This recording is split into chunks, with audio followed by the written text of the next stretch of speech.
Ela não tem torre. Ela não consegue manobrar rapidamente. Mas um único golpe seu para um trem ferroviário. A SU-152, apelidada de Matadora de Feras. Naquela manhã, a neblina escondia não apenas um canhão autopropulsado soviético, mas um verdadeiro monstro que se preparava para desferir um golpe no coração da coluna inimiga. Nesta edição, vamos analisar a anatomia da emboscada perfeita. Por que o comandante ordenou deixar passar o tanque alemão da liderança, arriscando toda a tripulação? Como funciona um projétil que, ao atingir o alvo, não perfura a blindagem, mas simplesmente esmaga o tanque ou arranca sua torre devido à monstruosa energia cinética? Vocês verão como a detonação de um caminhão de munição cria um corredor de vácuo na neblina. E por que, após a batalha, restou na estrada apenas uma catástrofe industrial. Sem mágica, apenas a física brutal do calibre 152 mm. Assistam até o fim. O desfecho deste duelo vai chocar vocês. 1944. Oeste da Ucrânia. Início da manhã. O mundo está afogado em leite. Uma neblina espessa e palpável rasteja pela baixada, escondendo os contornos da paisagem, transformando a realidade em um véu cinza e impenetrável. A visibilidade é de 0,1 décimos. A umidade é tamanha que dá para beber o ar. Mas aqui não é lugar para lírica. Aqui, na junção de dois vetores de ataque, a neblina não é um fenômeno atmosférico. É um fator tático. É uma variável na equação da sobrevivência que funciona para os dois lados. Ela nos esconde, mas também esconde aquele que vem para matar. O guarda-tenente corta o fluxo de combustível. O motor a diesel V2K de 12 cilindros, que entregava 600 cavalos de potência, tosse pela última vez e para. O estrondo que acabara de romper os tímpanos dá lugar a um silêncio abafado, opressor. Esse silêncio é mais pesado que o barulho. Nele, ouve-se o resfriamento de 45 toneladas e meia de aço blindado dos Urais. Ouve-se o metal estalando, contraindo-se após a temperatura de trabalho. Ouve-se como as gotas de condensação, nascidas da diferença de temperatura entre a blindagem e o ar da manhã, escorrem pelas soldas da casamata. A instalação de artilharia autopropulsada SU-152. Não é um tanque. Ela não tem torre, não tem direito a erro na manobra e não tem o luxo do disparo em 360 graus. É um bunker móvel. É uma marreta montada sobre o chassi de lagartas do tanque pesado KV-1S. Uma máquina criada não para dançar no campo de batalha, mas para uma única coisa: a destruição frontal de qualquer matéria que ouse ficar na linha de fogo. Dentro da casamata cheira a óleo aquecido, diesel queimado e o cheiro ácido e penetrante de pólvora queimada, que nunca sai. A ventilação não dá conta. A tripulação respira esse coquetel e seus pulmões há muito se acostumaram a filtrar as frações pesadas da guerra. Mecânico, desliga! A voz do comandante no intercomunicador soa seca, sem modulações. Não é um pedido. É a mudança de modo de operação do sistema. Entendido, desligando. Responde o mecânico motorista. O tilintar das alavancas. O clique do interruptor. Agora somos parte da paisagem. Um pedregulho de aço, esquecido por um gigante na beira da história. Estamos parados em um maciço florestal, cobertos por galhos e uma rede de camuflagem que agora, encharcada de umidade, pesa 3 vezes mais que o normal. A posição não foi escolhida por acaso. O comandante, em sua vida passada um engenheiro civil, olhava para o mapa não como um infante procurando abrigo, mas como um arquiteto planejando a demolição de um prédio condenado. O prédio, neste caso, é uma coluna de blindados de elite da Wehrmacht. A geografia aqui trabalha a nosso favor. À esquerda, um pântano intransponível e lamacento, um atoleiro capaz de engolir um tanque médio em 15 minutos. À direita, uma encosta íngreme e rochosa, subindo em um ângulo de 40 graus. Entre eles, o estreito aterro da represa, a única estrada firme neste trecho do fronte. É um beco sem saída geográfico, uma armadilha criada pela natureza. Restava-nos apenas armar a mola.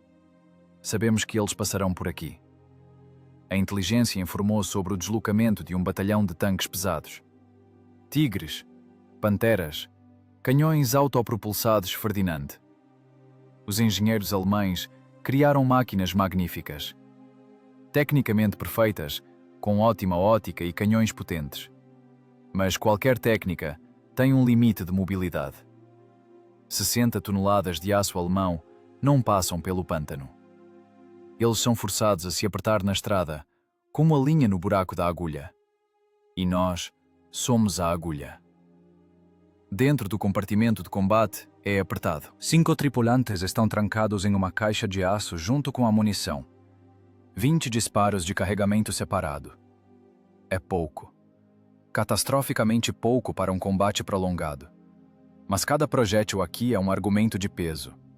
A granada de alto explosivo 530 OF 540 pesa 43 kg e 560 gramas. O projétil perfurante de concreto 530G 545 pesa 48 kg e 780 gramas. Quase meia tonelada de morte em uma única peça. O municiador está sentado, com as costas apoiadas no porta-munição. Suas mãos estão pretas de graxa, os músculos relaxados, mas é um relaxamento enganoso. Em um instante, ele terá que mover esses pesos a um ritmo de 3 disparos por minuto. Não é heroísmo, é fisiologia.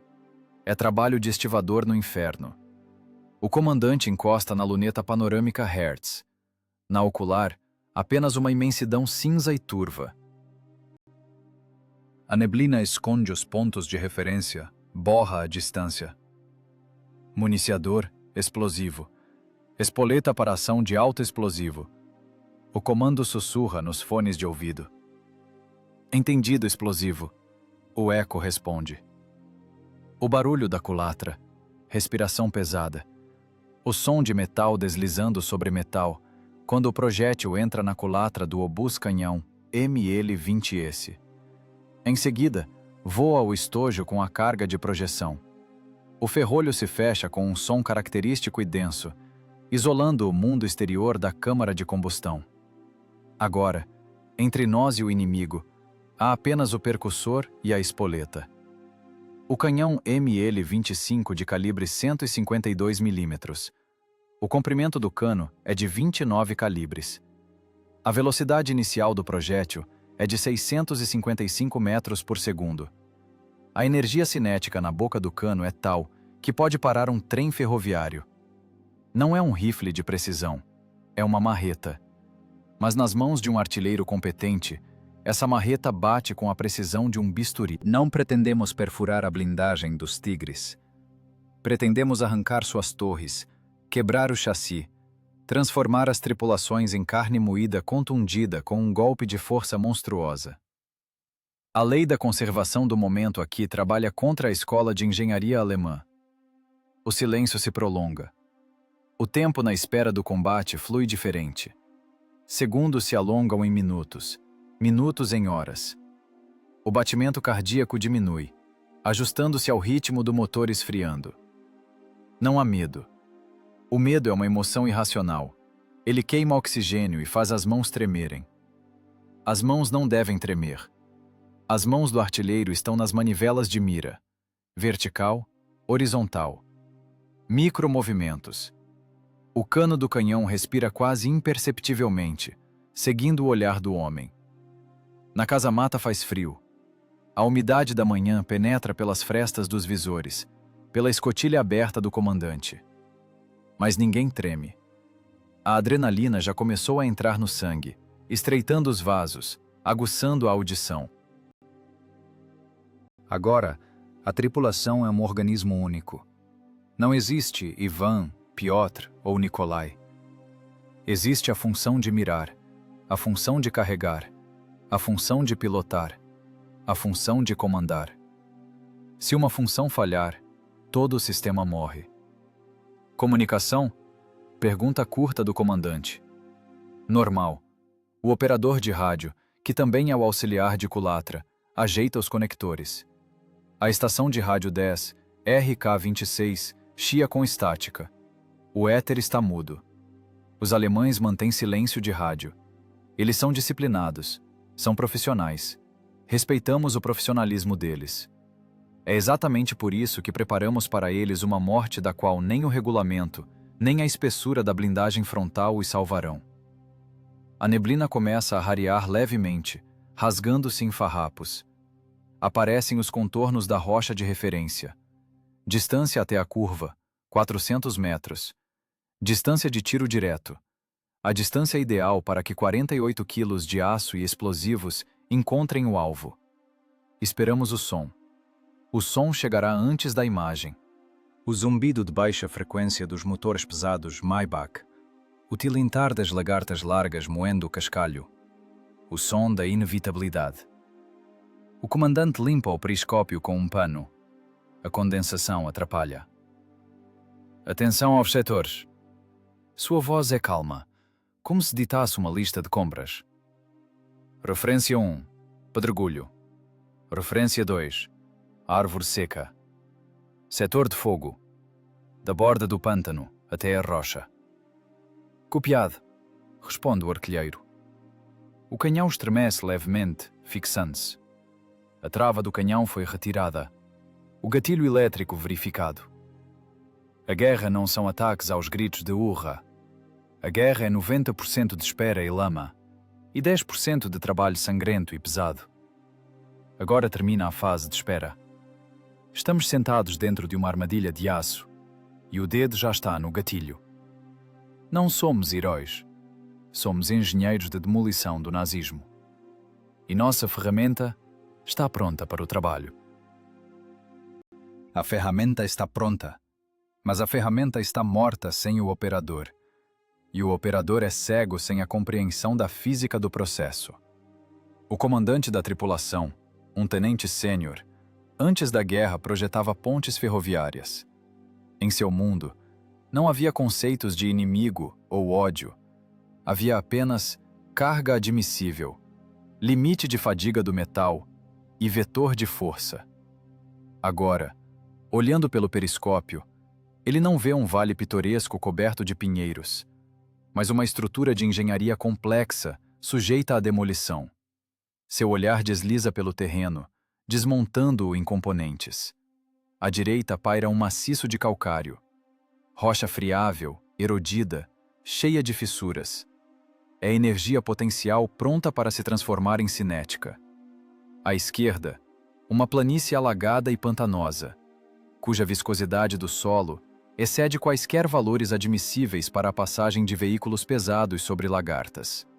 Entre eles, o aterro, uma faixa estreita de cascalho compactado e terra, elevada 2,5 metros acima do nível do pântano. Esta é a viga de sustentação da futura catástrofe. Se quebrarmos essa viga no centro, a estrutura ruirá. A coluna da Wehrmacht não é apenas um conjunto de máquinas. É um fluxo de líquido correndo por um cano. O fluxo tem densidade, velocidade e pressão. Se bloquearmos o cano na frente, a pressão aumentará, mas o líquido encontrará uma saída para trás. Se batermos na cauda, a cabeça continuará o movimento. A única maneira de destruir o sistema é criar um golpe de ariete no centro. Romper o fluxo de tal forma que os de trás colidam com os da frente, e os da frente percam o apoio. O comandante pega a prancheta de celuloide. No mapa está marcada a curva. O raio de curvatura da estrada dita a redução da velocidade da coluna para 10 km por hora. Essa é a variável ideal para a equação do encontro entre o projétil e o alvo. Mecânico, curta, esquerda. A voz do comandante soa regular, como um metrônomo. Entendido, esquerda, responde o motorista. A máquina de várias toneladas dá um solavanco. As embreagens rangem, transmitindo o torque para a lagarta esquerda. O corpo do blindado gira uma fração de grau. Esse é o principal defeito da configuração sem torre. Para deslocar a mira horizontalmente em um ângulo significativo, é preciso virar todo o corpo. 45,5 toneladas de aço arrancam musgo e grama da terra, afundando no solo. Nosso setor de tiro é estreito, apenas 12 graus para cada lado. Por isso, a mira grossa é feita com as lagartas e a fina com as manivelas. Pare. Parado. A máquina congela. As oscilações do chassi cessam em 3 segundos. O comandante calcula a trajetória.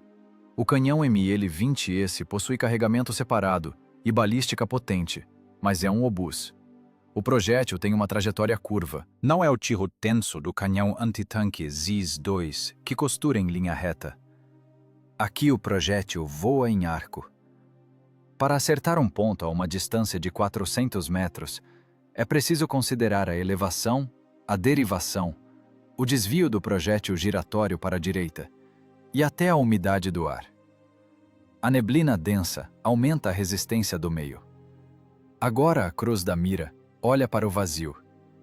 Não há nada lá, exceto a névoa cinza e o tronco de um pinheiro velho. Mas na cabeça do engenheiro já existe uma cruz ali. É o ponto de interseção de tempo e espaço. O ponto onde, em alguns minutos, estará o centro da coluna alemã. A inteligência informou com precisão. No meio vão os caminhões-tanque e os caminhões com munição. Alvos macios. Vulneráveis. O elo mais fraco da corrente. Se batermos no tigre da frente, nós o destruiremos. Mas os outros terão tempo de reagir, sair, manobrar. Se 48 quilos de explosivos detonarem no centro, entre barris de gasolina e caixas de projéteis, teremos uma detonação secundária. Usaremos a energia do próprio inimigo contra ele. É o princípio do judô na artilharia. Mira constante, antecipação de meio corpo, dita o comandante ao artilheiro. Correção na manivela para a direita, 005. Correção feita.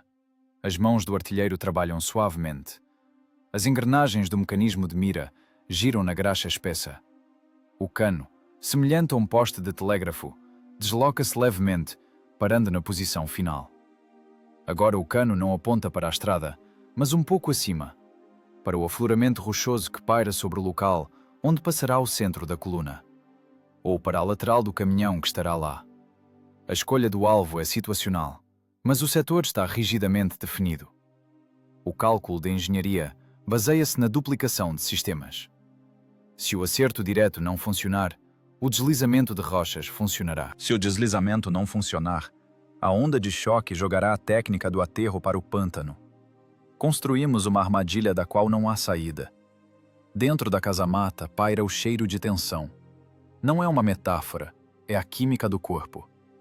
O municiador limpa o suor da testa com as costas da mão, deixando uma faixa preta de óleo. Ele já preparou o próximo projétil, o perfurante de concreto 530G. Ele está na bandeja, pesado, de cabeça chata, frio. Se o primeiro disparo for explosivo para criar o caos, o segundo deve ser perfurante, para acabar com os gigantes sobreviventes. A logística do assassinato exige ordem. Primeiro atordoar, depois desmembrar. O comandante verifica o relógio. O ponteiro dos segundos move-se aos trancos. Tique, tique, tique. O tempo também é um recurso, e agora está sendo gasto em vão. Mas a pressa é inimiga do artilheiro. A pressa leva a erros, e o erro desmascara a posição. Temos direito a apenas um primeiro tiro. Depois dele, nos transformaremos de caçador em caça. O enorme clarão da boca do canhão, a nuvem de gases e poeira denunciarão instantaneamente a localização da emboscada. Por isso, o primeiro golpe deve ser mortal. Deve ser tão destrutivo que simplesmente não haja ninguém para abrir fogo de resposta. Verificar o horizonte, comanda o tenente. O artilheiro olha para o nível de inclinação lateral. A bolha de ar no líquido do nível parou exatamente no meio. Perfeito. Horizonte normal. Freio de recuo? Normal. Líquido no recuperador normal. Essa é uma chamada não de pessoas, mas de nós do mecanismo. Verificamos a nós mesmos da mesma forma que verificamos a pressão do óleo ou a tensão das lagartas. O fator humano deve ser excluído. Uma mão trêmula, uma ocular embaçada, uma trava esquecida. Detalhes que custam a vida. Em 1944, aprendemos a excluir os detalhes. Tornamo-nos tecnocratas da guerra. O olhar do comandante volta ao mapa. A curva da estrada, a represa, a rocha. Em sua imaginação, já estão desenhados os vetores de dispersão dos estilhaços. A zona de destruição total de um projétil de alto explosivo de calibre 152 mm é de dezenas de metros. Os estilhaços são pesados, grandes, com bordas irregulares. Eles não apenas ferem, eles arrancam membros, perfuram a blindagem leve de veículos blindados, rompem tubulações de combustível. Não será um combate, será uma execução através da física. A neblina lá fora começa a conduzir melhor os sons. A densidade do ar muda, a umidade funciona como condutor. Em algum lugar ao longe, no limite da audição, nasce uma vibração. Ela não vem pelo ar, vem pela terra, transmitindo-se através do fundo do blindado para as pernas da tripulação. Um zumbido baixo e rítmico. É assim que soa uma avalanche se aproximando. Ou uma divisão de tanques. O cálculo terminou. As variáveis foram inseridas, a equação montada, o sinal de igual colocado. Resta apenas obter o resultado. O comandante guarda o mapa na prancheta, abotou a correia de couro. Agora o papel não é necessário. Agora só é necessário aço e reação. Ele sente o chão vibrar sob os pés. Os tigres estão vindo. Eles vêm confiantes, arrogantes, confiando em seus 88 milímetros de calibre e 100 milímetros de frente. Eles pensam que são os reis da cadeia alimentar. Mas eles não sabem que aqui, nos arbustos, não há apenas um predador. Aqui está uma equipe que transformou a paisagem em arma. Eles não estão dirigindo em uma estrada. Eles estão dirigindo em um campo minado, onde a mina é a própria geografia, multiplicada por 152 milímetros de argumentos. A vibração aumenta. Logo ela se transformará em um som que poderá ser ouvido com os ouvidos, e não sentido com o diafragma. O comandante coloca a mão no ombro do artilheiro. Um toque leve, significando atenção. Nesse gesto não há ternura. Apenas a transmissão de um sinal de prontidão. O sistema está armado. As travas retiradas. Esperamos. E o silêncio que pairava sobre a floresta começa a se encher com o peso do metal que avança. A neblina muda a física da percepção. Ela rouba do homem a visão, a principal ferramenta de avaliação de ameaça, mas em troca, aguça a audição ao limite animal. Agora, quando o véu esbranquiçado cobre os periscópios, o mundo se estreita ao espectro acústico. A luz se dispersa e atola nas gotículas de umidade, mas o som neste ar denso e saturado de água se comporta de maneira diferente. A umidade é um condutor ideal. Ela adensa a onda sonora, não a deixa dissipar, carrega-a direto para a casamata do nosso blindado. No início, era um tremor de terra quase imperceptível. Agora, é um zumbido de baixa frequência completo, pressionando os tímpanos com a força de uma prensa hidráulica. Não é o ruído caótico do combate. É o trabalho rítmico e pesado de mecanismos, a sinfonia da combustão interna do exército inimigo. O comandante inclina a cabeça, pressionando o fone de ouvido mais perto da orelha. Ele analisa esse ruído, decompondo-o em componentes, como um químico decompõe uma substância complexa em elementos. No zumbido geral, destaca-se um uivo alto e estridente. São os supercompressores e ventiladores dos sistemas de resfriamento trabalhando. Motores a gasolina alemães Maybach 12230. 12 cilindros, configuração em V, 23 litros de volume de trabalho, 700 cavalos de potência, que agora puxam 57 toneladas de peso morto cada um. Eles trabalham no limite. A subida no aterro da represa faz os motores engasgarem, passarem para marchas reduzidas. Eu ouço como os motores rugem, como os motoristas trocam as caixas de câmbio, fazendo os eixos de transmissão gemerem com a carga. Ao rugido dos motores mistura-se outro som, seco, metálico, tilintante. São as lagartas. Nos tigres, elas são largas, pesadas, com um passo característico. Elas moem o cascalho da estrada, esmigalham pedras. Esse som é inconfundível. Soa como milhares de martelos batendo em uma bigorna. O tilintar de metal contra pedra. O som da inevitabilidade se aproximando. O artilheiro está sentado, agarrado às manivelas de mira. Os nós dos seus dedos ficaram brancos.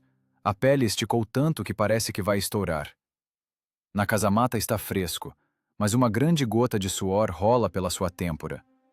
Ela contorna a sobrancelha, rasteja pela bochecha e cai na gola da farda. Ele não a enxuga. Qualquer movimento extra agora é desperdício de energia. A respiração do artilheiro é superficial, frequente. É hiperventilação. O organismo bombeia oxigênio para o sangue, preparando-se para uma atividade explosiva. Não é medo. É mobilização fisiológica. Distância? O sussurro do municiador soa como um grito nesse silêncio tenso. O comandante olha para o cronômetro. Ele sabe a velocidade do som.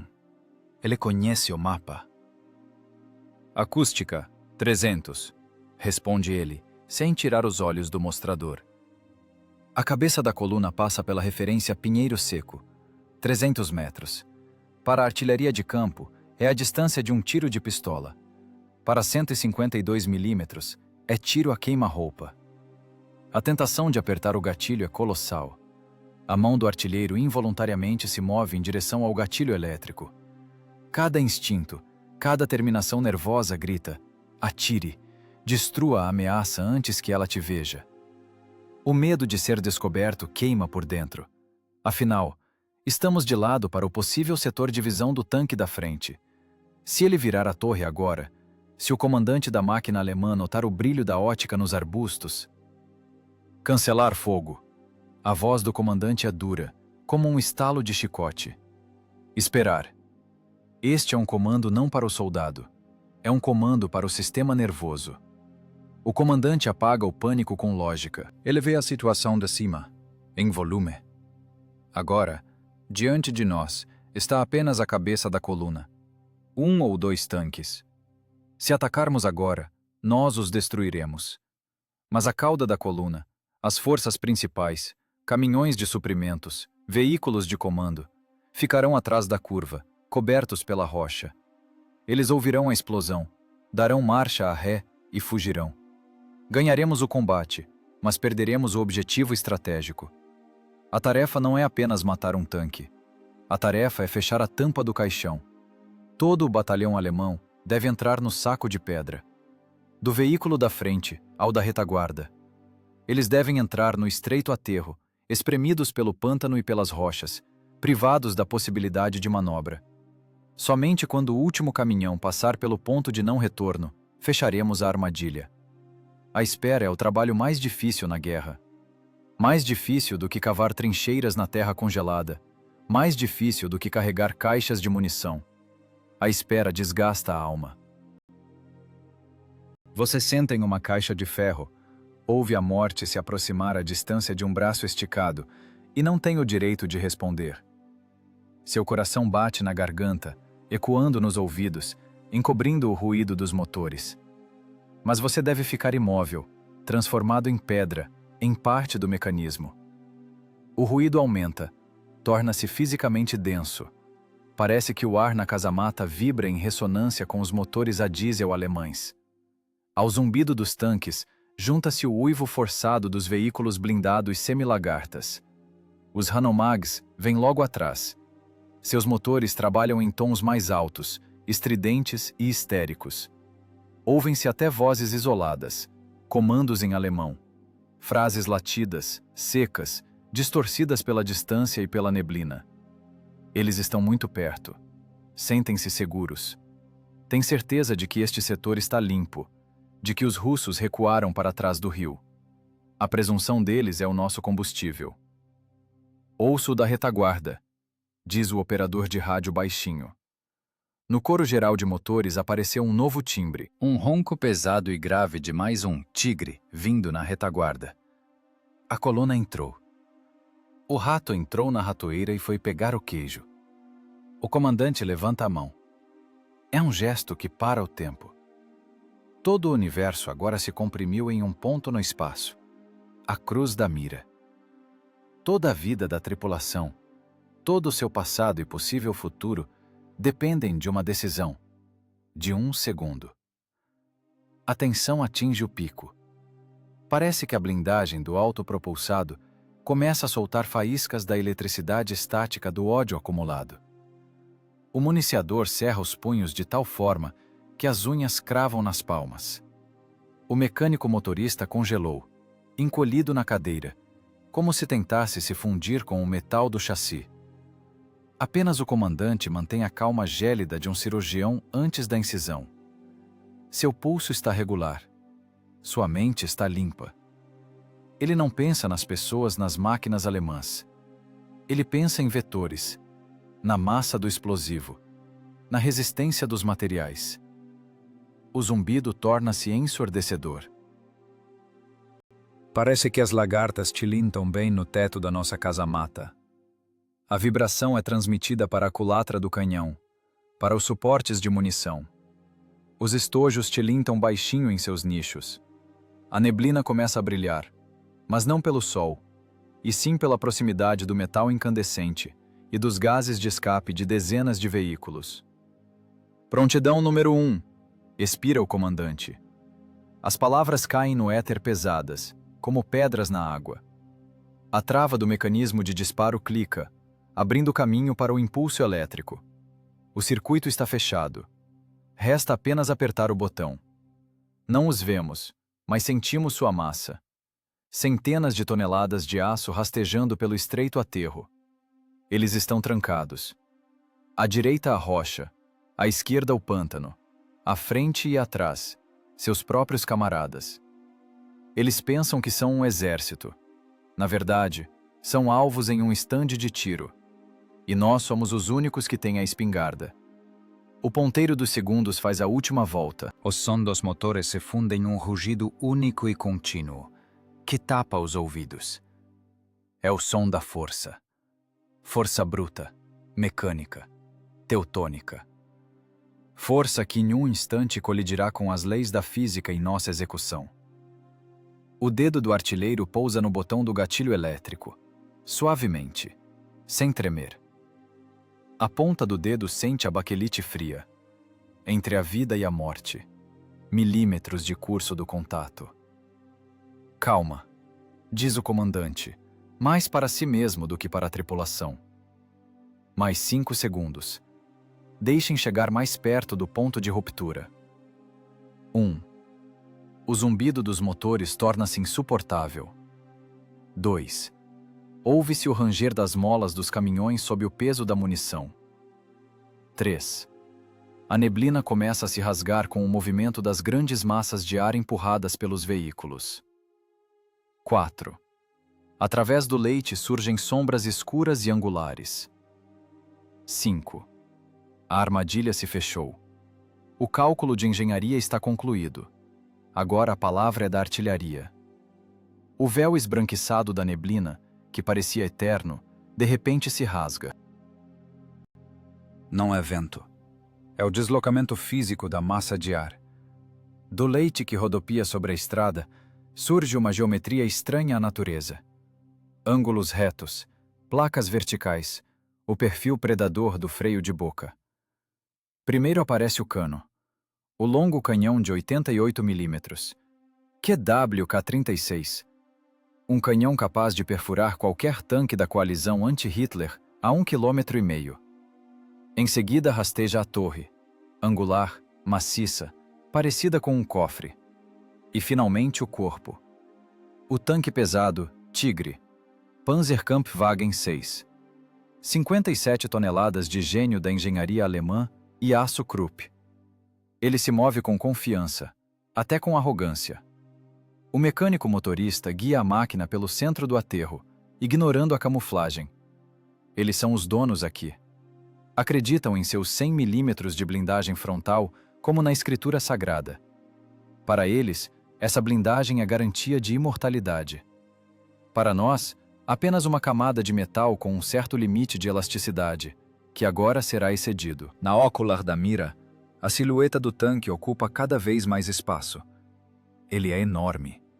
Suas lagartas, com 725 milímetros de largura, amassam a lama com um estalo autoritário. Parece que ele não anda, mas passa a ferro a terra, pressionando-a na história. Através da neblina surgem os detalhes. Lagartas sobressalentes na placa frontal, cabos de reboque, caixas de lançadores de granadas de fumaça. Atrás do gigante, colando na sua traseira, rasteja a comitiva. Veículos blindados semi-lagartas Hanomag. Laterais angulares e inclinadas, metralhadoras MG atrás dos escudos. Nos compartimentos de transporte abertos está sentada a infantaria, os Panzer Grenadiers. Eles se enrolam em casacos, com as golas levantadas. Estão com frio e úmidos. Olham para os lados, mas veem apenas paredes de neblina. Eles não sabem que as paredes têm olhos.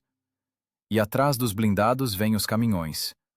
Opel Blitz, de 3 eixos, cobertos por lona cinza. A suspensão cedeu até os batentes. As rodas afundam profundamente no solo. Os veículos estão sobrecarregados. Esse é o nosso alvo, não os tanques. Os tanques são apenas a casca dura da noz. Os caminhões são o miolo. Lá, sob a lona, jazem caixas com projéteis, barris com gasolina sintética, comida. A energia que alimenta a ofensiva. Estamos aqui para causar um curto-circuito nessa energia. A coluna segue compacta. O intervalo entre os veículos não passa de 10 metros. Violação do regulamento.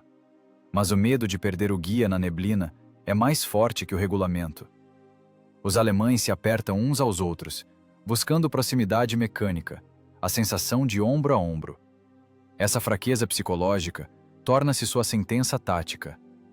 A formação densa transforma a coluna em um organismo único, que não pode ser desmembrado, só pode ser morto por inteiro.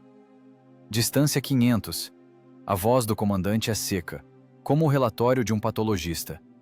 O artilheiro respira pesado, puxando com um assobio o ar viciado da casamata pelo nariz. A mão na manivela de elevação tremeu, mas logo parou.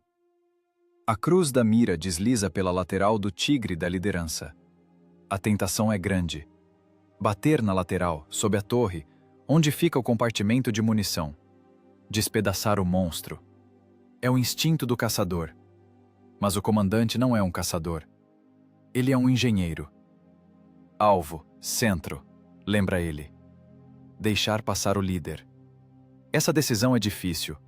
Deixar passar o tanque pesado inimigo por si é um ato de vontade colossal.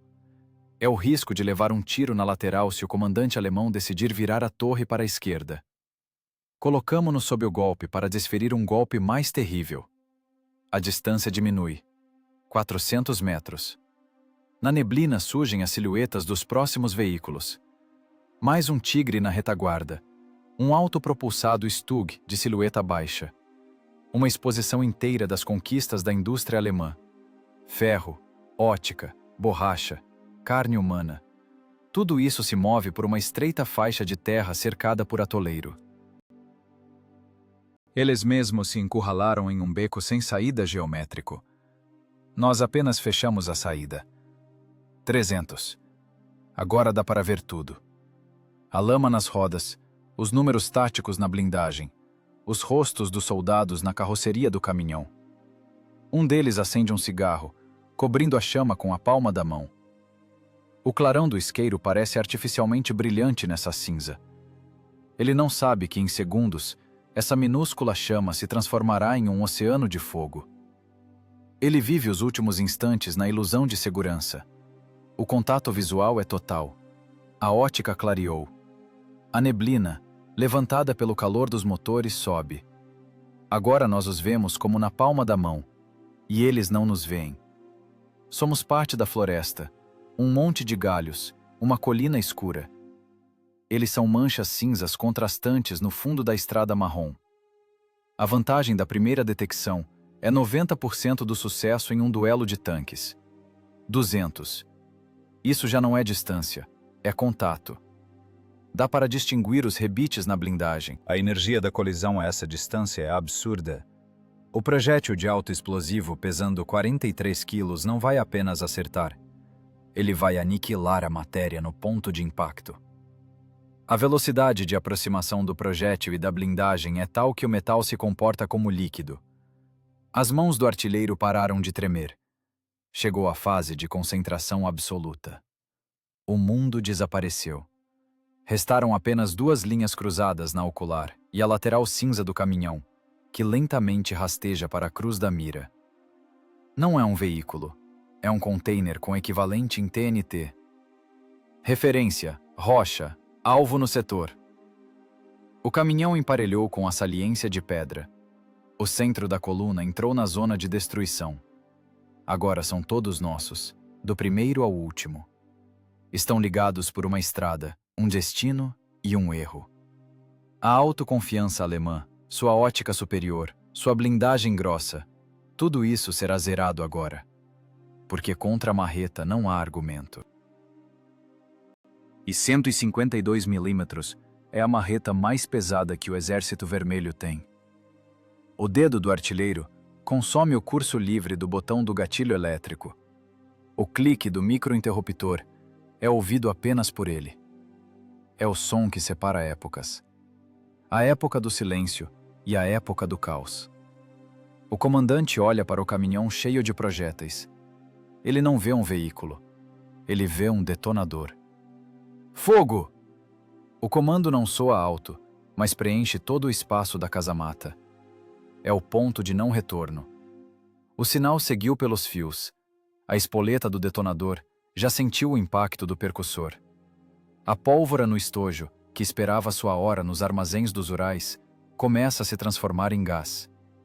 A pressão no canal do cano salta para 2.500 atmosferas. O tempo acabou. O fechamento do circuito elétrico é um processo instantâneo, mas para a tripulação do autopropulsado, ele se estende pela eternidade. O clique do contato. A faísca inflama a bucha da espoleta. A detonação é transmitida para a carga de projeção principal. Na câmara do canhão, não acontece um milagre, mas uma reação química de oxidação da pólvora. A substância sólida se transforma em gás incandescente em frações de segundo, aumentando de volume milhares de vezes.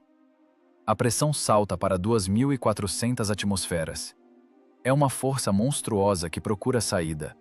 E a saída é uma só, pelo canal do cano, empurrando à sua frente 43,5 kg de aço e TNT. A granada de alto explosivo 530O-540 arranca. Os anéis de cobre se cravam nas estrias do cano, fazendo o projétil girar. Isso é necessário para a estabilização giroscópica no voo. A física aqui dita suas leis. Para manter o vetor de movimento, é preciso dar ao corpo um momento de rotação. Nesse segundo, a máquina de 45 toneladas deixa de ser um objeto estático.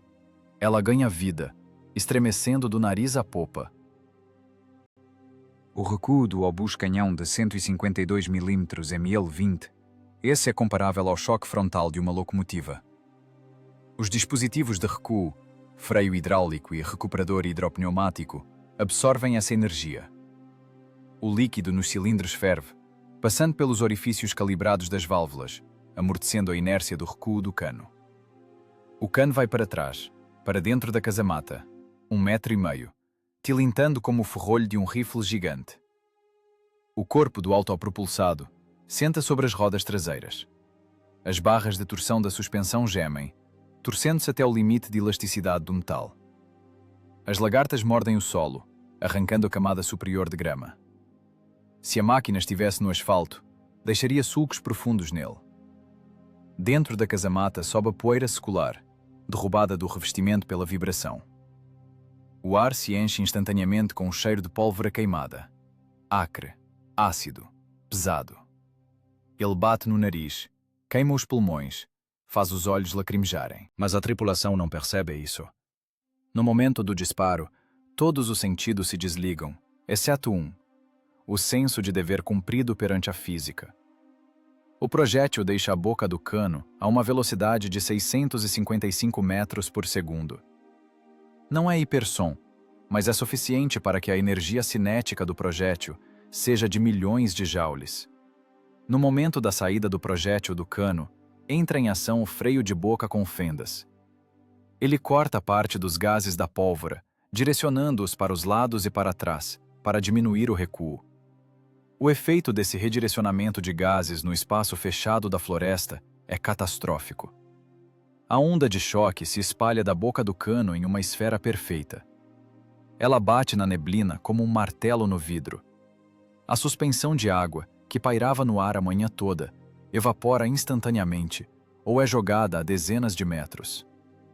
A neblina é rasgada em pedaços. Por um instante, forma-se um corredor de vácuo, um canal absolutamente transparente no ar, por onde voa a morte. Das árvores próximas ao autopropulsado, são arrancadas folhas e pequenos galhos. A rede de camuflagem pega fogo e logo se apaga, derrubada pela onda de explosão. O estrondo do disparo chega com atraso. Não é apenas um som. É um barotrauma para tudo o que é vivo num raio de 100 metros. Pássaros caem mortos dos galhos com o coração estourado. Os tímpanos dos infantes alemães, que vão nos veículos abertos, são pressionados para dentro do crânio. Esse som não pode ser ouvido, só pode ser vivido. É a voz do Deus da guerra, limpando a garganta. O projétil percorre 200 metros em menos de meio segundo. O olho humano não é capaz de registrar esse voo. Pode-se ver apenas o traço, a distorção do ar deixada pelo metal incandescente e pela turbulência. O artilheiro não vê o voo, ele vê apenas o resultado. Impacto. O cálculo foi impecável. O projétil não atinge a blindagem. Ele atinge a lateral do caminhão Opel Blitz, que vai no centro da coluna. Caminhão carregado com caixas de munição unitária de 75 mm para tanques alemães. O encontro de 43 quilos de aço soviético com o fino metal alemão da carroceria acontece sem atraso. A espoleta RG M2 está ajustada para ação de autoexplosivo. O projétil arromba a lateral, costura as caixas de munição e detona no coração da carga. Nesse momento, as leis da mecânica clássica dão lugar a um inferno termodinâmico. 6 quilos de TNT, contidos no projétil, se transformam em gás instantaneamente. A velocidade de detonação é de cerca de 7.000 metros por segundo. Mas isso é apenas o fósforo jogado no barril de gasolina. A detonação do projétil da matadora de feras inicia a detonação da munição alemã. Centenas de projéteis na carroceria explodem simultaneamente. Isso já não é um disparo, é a erupção de um vulcão em escala local. O caminhão não é apenas destruído. Ele é aniquilado. A matéria deixa de existir na forma habitual. Cabine, carroceria, motor, rodas, motorista. Tudo isso se transforma em plasma e estilhaços do tamanho de uma moeda. A bola de fogo incha instantaneamente, expandindo-se a uma velocidade superior à do som.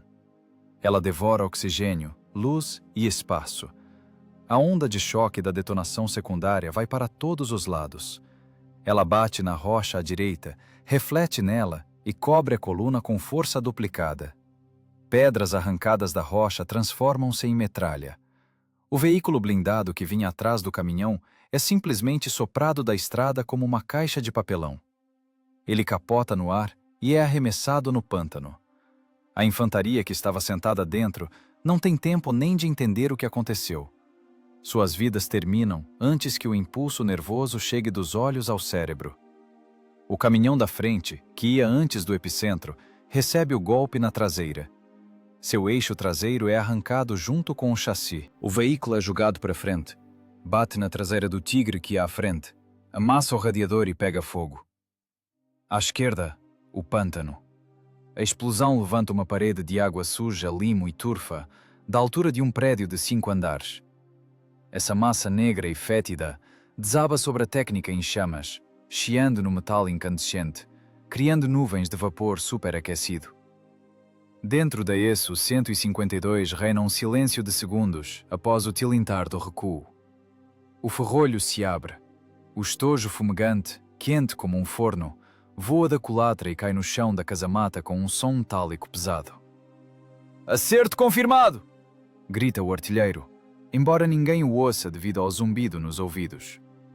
Ele vê na mira não um caminhão, mas um inferno de fogo. O comandante não olha para o incêndio. Emoções são para poetas. O engenheiro vê outra coisa. A ruptura da corrente.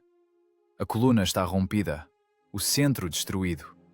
A estrada bloqueada por carcaças em chamas. O problema geométrico foi resolvido. Criamos um engarrafamento. Nós os trancamos. Carregar! Sua ordem atravessa a contusão. Perfurante de concreto! O municiador, cambaleando pelo monóxido de carbono e adrenalina, já se estica para o suporte. Suas mãos tremem, mas os movimentos são automáticos. Ele pega a morte de 50 quilos nas mãos. O peso do projétil o traz de volta à realidade. Aqui não há lugar para a contemplação da destruição. Aqui é uma linha de produção. Um produto foi enviado ao cliente. É preciso preparar o próximo. E lá fora, no aterro, começa a reação em cadeia de pânico e fogo. A ordem alemã, sua decantada disciplina e Ordnung queimam na chama do TNT russo. O tigre da liderança para. Seu comandante abre a escotilha, tentando entender de onde veio o golpe. Ele vê uma parede de fogo atrás de si e entende: não há caminho de volta. Há apenas o caminho para o pântano ou o caminho para o inferno. E a escolha já foi feita pelos engenheiros soviéticos. A fumaça do incêndio sobe como uma coluna preta e gordurosa, furando os restos da neblina. Agora essa fumaça é nossa nova tela de camuflagem e nossa nova referência. O primeiro ato do drama acabou. A cortina foi levantada pela explosão. Agora começa a matança. O caos não é a ausência de ordem. O caos é uma ordem de complexidade superior, onde a quantidade de variáveis excede a capacidade de cálculo do observador. Para o batalhão alemão, trancado no estreito aterro, o mundo desabou de uma hora para outra. Mas para nós, sentados na casamata da Su-152, o que acontece atrás dos periscópios é o triunfo da lei da conservação de energia e uma reação em cadeia previsível. A explosão do caminhão de munição não foi um ponto final. Foi uma vírgula na frase que começamos a escrever com um projétil de 43 quilos.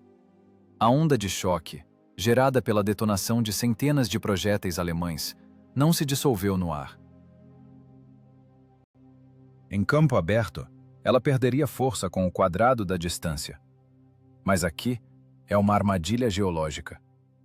À direita, uma parede vertical de calcário. À esquerda, uma parede densa de floresta e a superfície viscosa do pântano. A energia da explosão, encontrando o obstáculo na forma de rocha, refletiu de volta.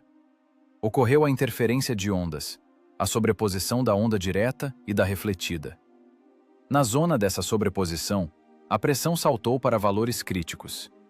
Os veículos blindados que iam no centro da coluna ficaram em uma prensa pneumática gigante. Sua blindagem fina, calculada para proteção contra balas e estilhaços, simplesmente cedeu para dentro. As soldas estouraram com um estalo seco, parecido com tiros. As pessoas dentro não morreram por estilhaços. Morreram pela diferença de pressão. Barotrauma incompatível com a vida. Pulmões estouram. Vasos no cérebro rompem. A morte ocorre instantaneamente, sem danos externos. Pura física dos gases. Combustível em chamas dos tanques rompidos do caminhão jorrou na estrada. Gasolina é um líquido fluido, e a pista da estrada tem uma inclinação natural para o escoamento da água da chuva. Agora essa nuance de engenharia trabalha contra o inimigo. O rio de fogo escorreu pela inclinação direto para baixo dos veículos vizinhos. Começou o efeito dominó, mas não mecânico, e sim térmico. A temperatura de combustão da gasolina sintética atinge 1000 graus. A borracha nas rodas dos tanques e blindados pega fogo em segundos. As rodas de apoio dos Panteras e Tigres são revestidas de borracha para suavidade de marcha. Agora essa borracha se transforma em uma massa pegajosa e ardente que escorre para as lagartas, transformando o aço em uma pista de esqui escorregadia. Mesmo que o mecânico motorista sobreviva e tente acelerar, as lagartas simplesmente deslizarão no lugar na poça do próprio derretimento. Mas o mais terrível acontece na cauda e na cabeça da coluna. O fator surpresa e a inércia funcionaram. A coluna seguia em velocidade de marcha. Distância: 10 metros. Tempo de reação do motorista: 0,8 segundos. Tempo de acionamento do sistema de freio: mais meio segundo. Nesses instantes, as máquinas de várias toneladas percorrem metros de caminho. Quando o centro da coluna desapareceu na bola de fogo, os veículos que vinham atrás colidiram com os destroços dos da frente. Foi um acidente em cadeia de escala industrial. O autopropulsado pesado Ferdinand, que vinha na retaguarda, não conseguiu frear. Suas 65 toneladas de massa inercial bateram na traseira do ônibus de comando. A carroceria frágil do ônibus simplesmente dobrou como uma sanfona, esmagada entre a carcaça em chamas do caminhão na frente e a blindagem frontal do autopropulsado atrás. O metal gritava, rasgando-se em pedaços. Dava para ouvir vidros estourando e quadros estalando. Era o som de ossos do mecanismo sendo moídos. A coluna parou. Está paralisada. Isso se chama efeito de simultaneidade. Um tiro parou o batalhão. Agora eles não são uma unidade de combate móvel. Agora são um estande de tiro. Alvos estáticos, iluminados pelo próprio incêndio. Dentro do nosso autopropulsado, o trabalho ferve em outro ritmo. Aqui não há pânico, há apenas trabalho físico pesado. Pronto! Rouqueja o municiador. Ele acabou de colocar na culatra um projétil perfurante de concreto 53G545. 48 quilos de aço. Um tarugo cilíndrico com cabeça chata e ponta balística. Esse projétil não contém explosivos no sentido habitual. Sua tarefa não é explodir. Sua tarefa é perfurar, arrombar, destruir com energia cinética. Ele funciona como um furador gigante. O municiador limpa o rosto com a manga. Sua farda está encharcada, dá para torcer. Na casamata paira uma névoa azulada dos gases da pólvora. O ventilador no teto zune, tentando puxar o veneno, mas não dá conta do ritmo de tiro.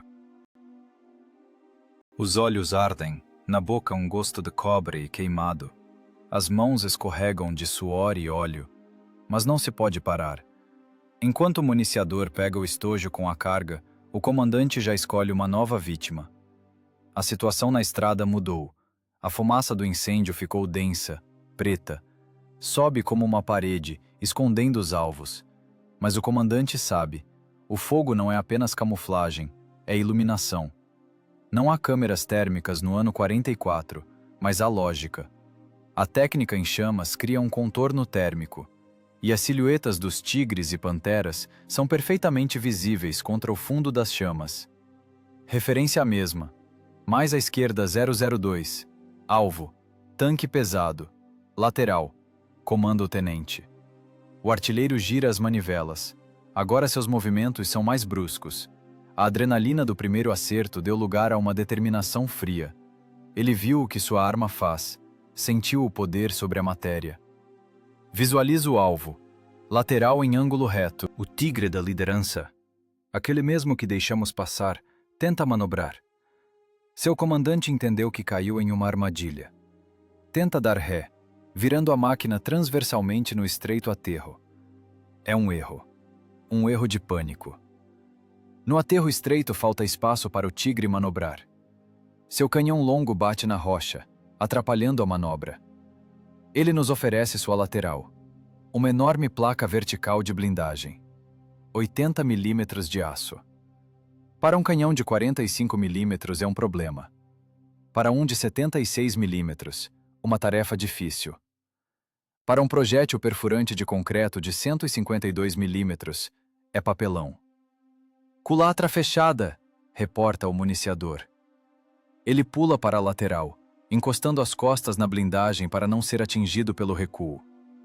A culatra é um pedaço de aço de 1 tonelada que, no disparo, voa para trás com a velocidade de um boxeador. Se demorar, quebra costelas, esmaga a bacia. Aqui a segurança do trabalho é escrita não com tinta, mas com o sangue dos antecessores. O comandante olha pelo periscópio. Ele vê o tigre patinando. A máquina pesada ruge, soltando nuvens de fumaça azulada. As lagartas arrancam o solo, polindo as pedras. Ele tenta sair do saco de fogo. Tarde demais.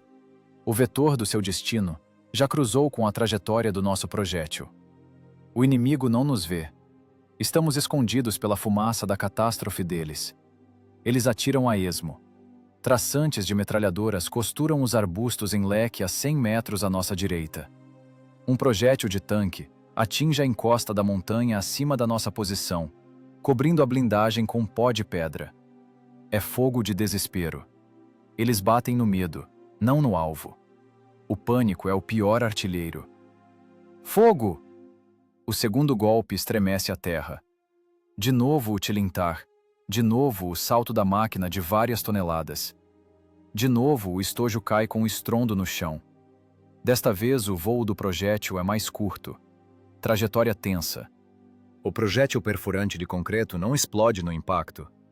Ele trabalha com as leis de Newton. Massa multiplicada pela velocidade. O impacto atinge a lateral do tigre, um pouco acima das rodas de apoio, logo abaixo da torre. Nesse momento acontece aquilo para o qual a instalação autopropulsada, esse U-152, foi criada. O golpe cinético é de tal força que as soldas do tanque alemão não aguentam. A torre de 11 toneladas é simplesmente arrancada do anel da base. Ela voa para o ar, capotando como se fosse de brinquedo, e cai com estrondo na estrada ao lado do corpo. Não é uma perfuração, é uma desmontagem. Uma desmontagem bruta e violenta da estrutura. A tripulação dentro do tanque morre não pelo fogo, mas pela sobrecarga monstruosa no momento do impacto. Seus corpos são quebrados pela inércia. O tanque para. Agora é apenas uma pilha de sucata, bloqueando o único caminho de fuga para os que ficaram na frente. Nós colocamos uma rolha dos dois lados. Atrás, um inferno em chamas de caminhões. À frente, um tigre decapitado. No centro, pânico, fogo e mais meia dúzia de alvos que se debatem como ratos em um balde. Ótimo! A voz do comandante não muda. A linha de montagem funciona. Carregar o próximo. Explosivo. Na infantaria. O trabalho continua. O plano de engenharia passa para a fase de limpeza do território. Não damos tempo para se recuperarem. Não damos tempo para organizar a defesa. Pregamos os pregos na tampa do caixão, com a rítmica de um martelo a vapor. A cada 20 segundos, um disparo. A cada 20 segundos, a morte de alguém e a vitória de alguém. O municiador já não sente as mãos. Ele é um autômato, um apêndice do canhão. Pegar o projétil, levantar, empurrar. Pegar o estojo, empurrar. Fechar a culatra. Recuo. Abrir a culatra. Jogar o estojo fora. Repetir. A mecânica do caos é lançada com potência total. O fogo passa de veículo para veículo. Munições explodem nos tanques. Tanques de combustível explodem. Uivo de sirenes, gritos de pessoas, estrondo de metal. Tudo se funde em um zumbido único. Mas dentro da nossa casa-mata existe um mundo próprio. O mundo da culatra tilintando, da respiração pesada e de comandos curtos. Somos o olho do furacão. Ao nosso redor o caos, mas por dentro, o cálculo frio e matemático. Isso é que é guerra.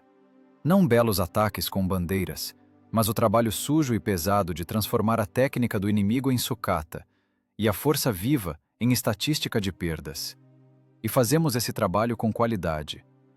A fumaça no campo de batalha não é apenas produto da combustão. É uma barreira de informação. Para as tripulações das máquinas alemãs, trancadas no saco de fogo no aterro, a realidade deixou de existir. Restaram apenas fragmentos de pesadelo, arrancados da névoa cinza pelos clarões das explosões. O mundo deles se estreitou ao tamanho da fenda de visão, coberta de lama e fuligem. A psicologia das unidades de tanques de elite da Wehrmacht baseia-se na agressão e na iniciativa. Foram ensinados a atacar, romper, cercar. Mas não foram ensinados a morrer na fila, parados no lugar. Quando a iniciativa é perdida e o inimigo é invisível, a decantada disciplina começa a se desfazer em instintos primitivos. O principal deles é a fuga. Os alemães não entendem o que está acontecendo. Em seus fones de ouvido, há um chiado contínuo e berros. O sistema de comando está destruído. O comandante do batalhão, que ia no veículo blindado de comando, evaporou junto com o veículo nos primeiros segundos do combate. Os oficiais restantes tentam assumir o controle, mas o éter está entupido de pânico. À esquerda, bateria de grandes calibres, grita alguém na frequência da rede da companhia. Não, é aviação, bombardeio, interrompe outro. Recuar, ré total. Parece a eles que um regimento de artilharia inteiro trabalha contra eles. Não conseguem acreditar que esse inferno é causado por uma única equipe. Psicologicamente, é mais simples aceitar a ideia de um ataque massivo de forças superiores do que perceber o fato de que estão sendo metodicamente fuzilados por um autopropulsado solitário nos arbustos. O desconhecido gera monstros. Na fumaça, eles imaginam dezenas de clarões de canhões. O medo desenha na imaginação o que não existe. Fileiras de canhões antitanque, bunkers camuflados, aviões de ataque no céu.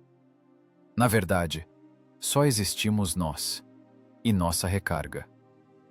O caos na cabeça dos mecânicos motoristas passa para as alavancas de controle. Começa o movimento browniano de massas de aço de várias toneladas. Os veículos de trás, sem ver o que acontece na frente, começam a dar ré. Caminhões pesados batem com os radiadores na traseira dos blindados. O ranger de metal sendo amassado encobre até o rugido dos motores. Os motoristas soltam a embreagem, aceleram, tentando arrancar a técnica do engate. Eixos cardãs quebram, limalha voa das caixas de câmbio. A estrada se transforma em um lixão. O Pantera, que vinha em terceiro na coluna, vê-se numa armadilha. À frente, a carcaça decapitada do tigre e o mar ardente de combustível derramado. Atrás, uma parede de caminhões destruídos. O comandante do Pantera toma uma decisão ditada pelo terror, não pela tática. Ele ordena virar no lugar. No estreito aterro, com largura de apenas 6 metros, o mecânico motorista cumpre a ordem. Ele faz o pivô, acionando uma lagarta para frente e a outra para trás. O tanque começa a girar em torno do seu eixo. Mas o cálculo de engenharia do terreno, feito pelo nosso comandante antes do combate, foi impecável. O aterro não foi calculado para tais cargas dinâmicas. As lagartas do Pantera arrancam a camada superior de cascalho.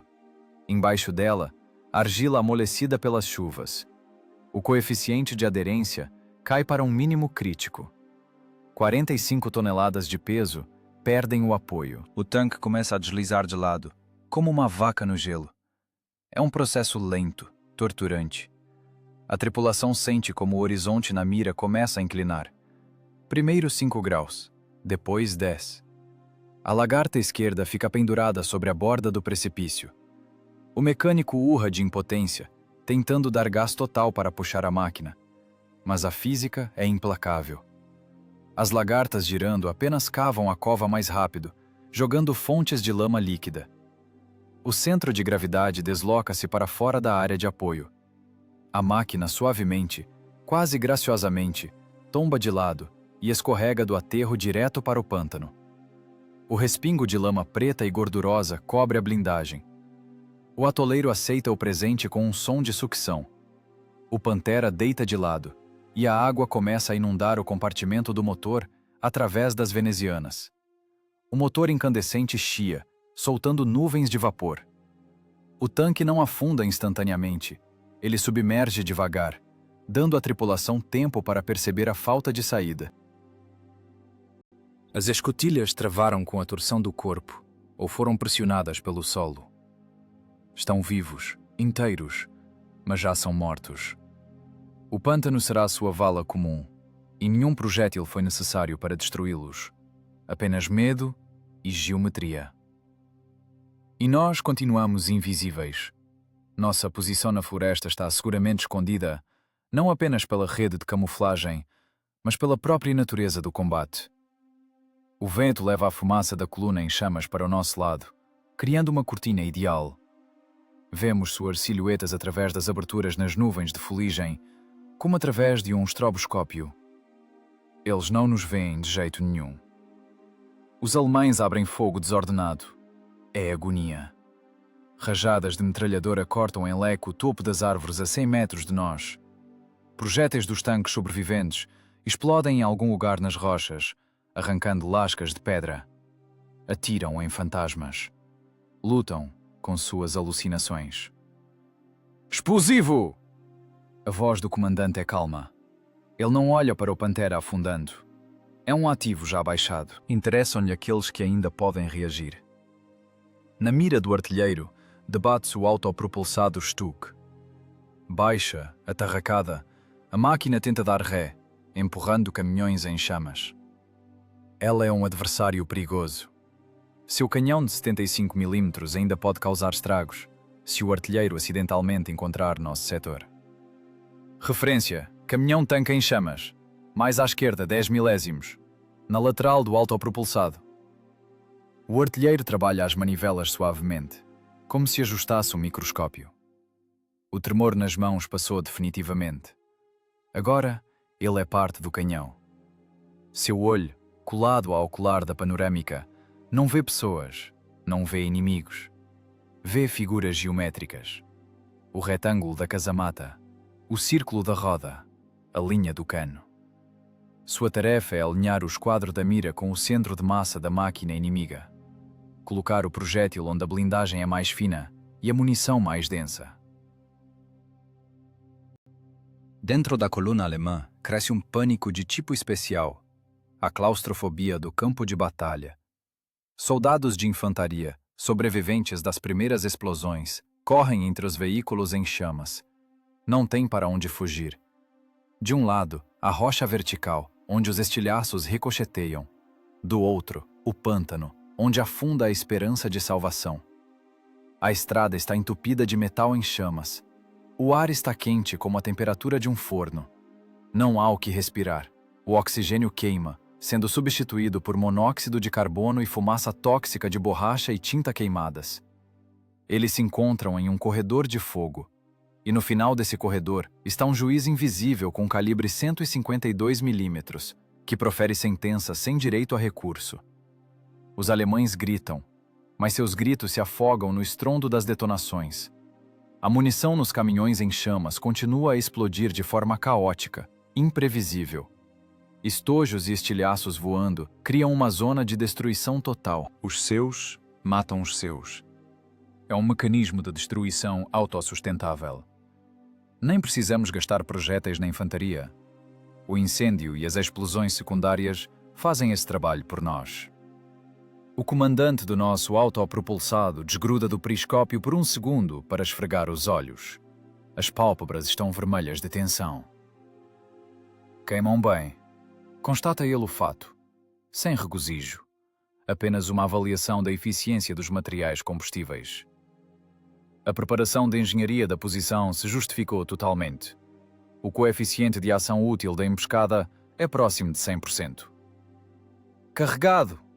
O relato do municiador traz todos de volta à realidade. A pausa no tiro foi necessária não para descanso, mas para que a fumaça se dissipasse um pouco, revelando novos alvos. Agora que o pânico atingiu o pico, o inimigo comete erros a cada segundo. Eles expõem as laterais. Eles se amontoam, criando alvos em grupo. Gastam tempo precioso em manobras sem sentido. Nós gastamos tempo apenas mirando. Disparo. De novo a onda de choque bate nos ouvidos. De novo o recuo. De novo o estojo no chão. O projétil entra na fumaça para encontrar aquele mesmo autopropulsado que tentava dar ré. A explosão acontece na região do compartimento do motor. O teto é arrancado como a tampa de uma panela fervendo. A chama bate verticalmente para cima, misturando-se com a fumaça preta. Menos uma unidade de técnica de combate. Mais um passo para o silêncio total. O inimigo está desorientado definitivamente. Deixaram de ser um exército. Agora são apenas uma multidão de pessoas assustadas, trancadas em caixas de ferro que se tornaram crematórios para elas. Não sabem de onde virá a morte, mas sabem com certeza que ela já está aqui. E ela não tem rosto, tem apenas calibre. O colapso psicológico aconteceu. Agora começa o acabamento metódico, rotineiro. Trabalho de desgaste do cano e dos mecanismos, mas não dos nervos. Os nervos da tripulação da matadora de feras transformaram-se em cabos de aço. A termodinâmica do campo de batalha entra em vigor. As leis da física são implacáveis. O calor sempre tende a subir. Milhares de litros de gasolina em chamas e TNT detonando criaram um potente fluxo ascendente. Esse elevador térmico pegou a massa pesada e úmida de neblina e a levou para o céu, expondo a cena da tragédia. Agora não atiramos por instrumentos ou sombras acústicas. Vemos tudo, como na palma da mão. Ou melhor, como na mesa de dissecação de um patologista. A estrada, imprensada entre a rocha e o pântano, transformou-se em uma tripa de fogo, recheada de metal retorcido.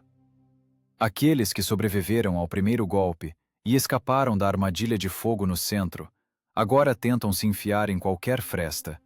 Buscam abrigo atrás das carcaças de seus camaradas mortos, mas é uma má ideia. Um tanque morto não salva do argumento de 152 milímetros. Ele apenas adiciona estilhaços no impacto. Dentro da casamata do nosso autopropulsado, a atmosfera lembra uma fundição. A temperatura subiu para 40 graus, a ventilação engasgou. O ar é denso, azulado. Dá para cortar com faca. O municiador, um rapaz siberiano saudável, agora parece um mineiro após o turno. Está todo suado e coberto de fuligem. A farda escureceu de suor e grudou no corpo, desenhando cada músculo. Suas mãos, pretas de graxa e resíduo de pólvora, tremem levemente, mas não é medo, é fadiga muscular extrema. Ele trabalha como um autômato, como um pistão em um motor gigante da morte. Pronto! Ele rouqueja, enfiando mais um projétil na câmara. O som do ferrolho fechando soa como uma sentença. O tilintar de aço com aço. Agora trabalhamos com perfurantes de concreto. Projétil 53G 545. 48 quilos de metal maciço em um corpo de aço de paredes grossas. Ele não tem uma espoleta sensível que disparará com um galho ou a lata do paralama de um caminhão. Ele tem a inércia de um trem expresso e a dureza do diamante. Alvo, Pantera, na rocha, tenta se esconder atrás do caminhão. A voz do comandante é desprovida de emoções. Ele não grita, apenas indica o ponto de aplicação de força. O Pantera alemão é uma máquina bonita, predadora, com ângulos racionais de inclinação da blindagem. Sua placa frontal é praticamente invulnerável para a maioria dos nossos canhões. Mas ele cometeu um erro. Em pânico, o mecânico motorista nos ofereceu a lateral em um ângulo de 30 graus. Ele pensa que o caminhão de munição em chamas à sua frente é um escudo confiável. Ele se engana. Para o projétil perfurante de concreto de 152 milímetros, o caminhão não é um obstáculo. É apenas um cenário de papelão. O artilheiro gira as manivelas. Agora os movimentos são econômicos. Não há pressa. Há apenas o profissionalismo do carrasco. A cruz pousa exatamente sob a torre do gato alemão. Onde fica o anel da base? Um nó complexo de rotação, um anel de rolamentos ligando a torre ao corpo. É o calcanhar de Aquiles de qualquer tanque. Disparo! O canhão ruge. O tranco habitual, o tilintar habitual do estojo. Vemos o voo do traçante. Um ponto brilhante crava no caminhão, atravessa-o, sem nem notar a resistência do chassi e do motor, e bate na lateral do Pantera. A energia cinética do impacto nesse momento é de milhões de joules. É pura física de colisão. O projétil não perfura a blindagem no sentido habitual. Ele transmite um impulso colossal a todo o corpo da máquina. Mas a torre tem sua inércia de repouso. Os parafusos de fixação da base, calculados para sustentar o peso da torre no balanço, são cortados instantaneamente, como faca na manteiga. A torre do Pantera, pesando quase 8 toneladas, arranca do lugar. Ela voa para cima, capotando no ar. O longo cano do canhão descreve um arco e se enterra na terra, como uma lança. A torre desaba com estrondo ao lado do corpo decapitado. Dentro do tanque, nesse momento, acontece o inferno. A tripulação é destruída não pela explosão, mas pela sobrecarga. Um golpe dessa força quebra as vértebras cervicais, rompe órgãos internos. O tanque nem pegou fogo. Ele simplesmente morreu de um golpe contundente de uma marreta gigante. Acerto confirmado. Torre arrancada. Registra o comandante. Próximo. Referência. Árvore caída. Autopropulsado Ferdinand. Atira no pântano. Visualizo. Responde curto o artilheiro. Os diálogos na casamata são reduzidos a código binário. Visualizo, não visualizo. Pronto, disparo. Não há lugar para urra, não há lugar para maldições. Estamos trabalhando. E nosso trabalho é desmontagem. Desmontamos a técnica inimiga em peças, violando todas as instruções de operação do fabricante. O Ferdinand é um adversário sério. 200 milímetros de blindagem frontal. Um monstro impenetrável. Ele tenta revidar, mandando projéteis em direção à floresta. Mas ele é cego. Bate nos clarões, na fumaça, e nós batemos pelas plantas. O comandante sabe. O Ferdinand não tem torre giratória. Para mirar o canhão, ele precisa virar todo o corpo. E na estrada estreita, entulhada de cadáveres de máquinas, não há para onde virar. Ele está trancado. É um bunker que olha para o lado errado. Perfurante de concreto, sob a casamata, no chassi, comanda o tenente. O golpe no chassi de um autopropulsado pesado não é apenas imobilização, é a destruição da estrutura de suporte. O municiador, engolindo ar pela boca, parecido com veneno, empurra o projétil. Seus movimentos ficaram mais lentos, mas o ritmo não se perdeu. Ele é um mecanismo. Enquanto ele trabalha, vivemos. Disparo. O projétil atinge a roda tensora maciça e a primeira roda de apoio. Não há explosão.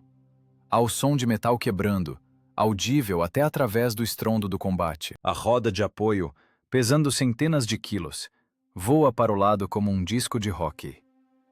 A lagarta estoura, deslizando como uma cobra das rodas. A carcaça de 60 toneladas do Ferdinand mergulha de nariz, girando por inércia e oferecendo a lateral vulnerável para o próximo tiro. É uma linha de montagem da morte.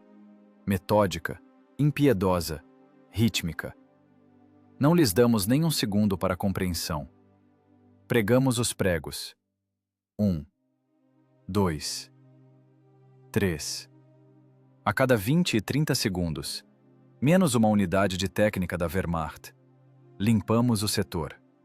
Transformamos o batalhão de elite em estatística de perdas irrecuperáveis. O calor da culatra do canhão já queima as mãos através das luvas. O óleo nos mecanismos de recuo começa a fumegar, mas não se pode parar. Enquanto uma lagarta girar, enquanto uma metralhadora atirar, o trabalho não está terminado. Explosivo! No desembarque! Nova instrução.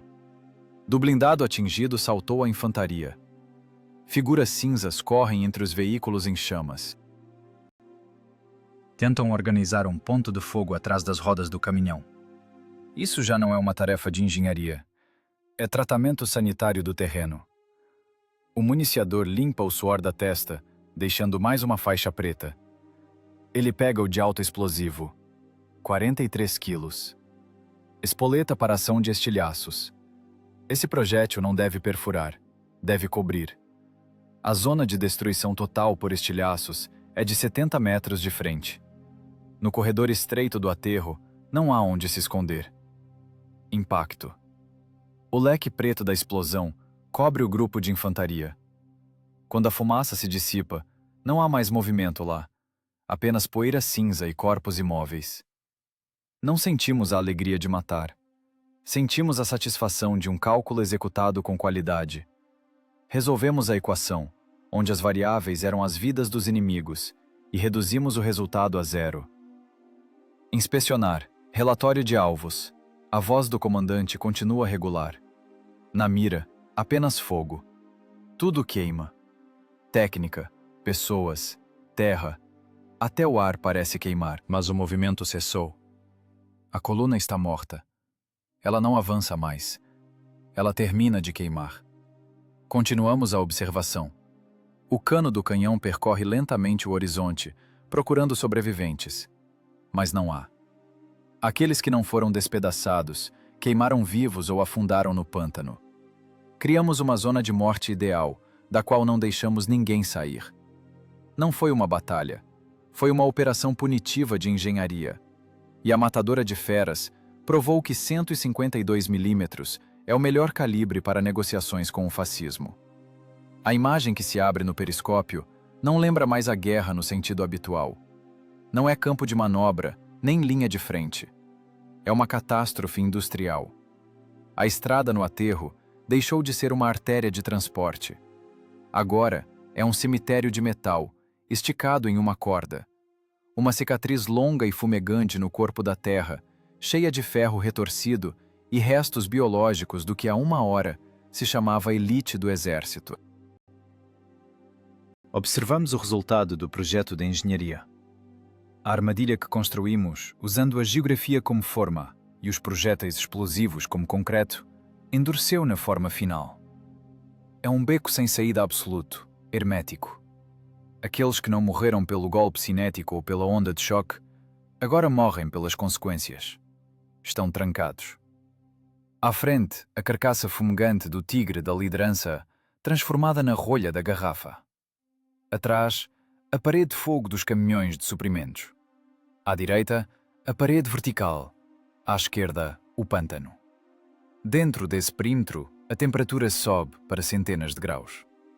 A blindagem dos tanques parados perto dos focos de incêndio fica incandescente. Dentro das máquinas, mesmo não atingidas por projéteis, torna-se impossível respirar. As vedações de borracha derretem, a tinta ferve. As tripulações saem para fora, mas lá fora as espera um ar composto de fogo e estilhaços. É um saco de fogo. Uma armadilha geométrica, onde o eixo das abscissas é o tempo, que trabalha contra eles, e o eixo das ordenadas é a temperatura. Na nossa casamata fica mais espaçoso. O suporte de munição esvazia. As caixas de projéteis, que atravancavam o chão e as paredes, agora estão vazias. Os estojos foram jogados pela escotilha de ejeção ou estão jogados sob os pés, tilintando a cada curva do corpo. Gastamos a munição metodicamente, até o último quilo de explosivo. Levar projéteis de volta para a base é má logística. O projétil foi criado para fazer o trabalho aqui e agora. Restam 3. Explosivos. Relata o municiador. A voz rouca, falhando. Ele mal se aguenta em pé. Os músculos estão cheios de ácido lático.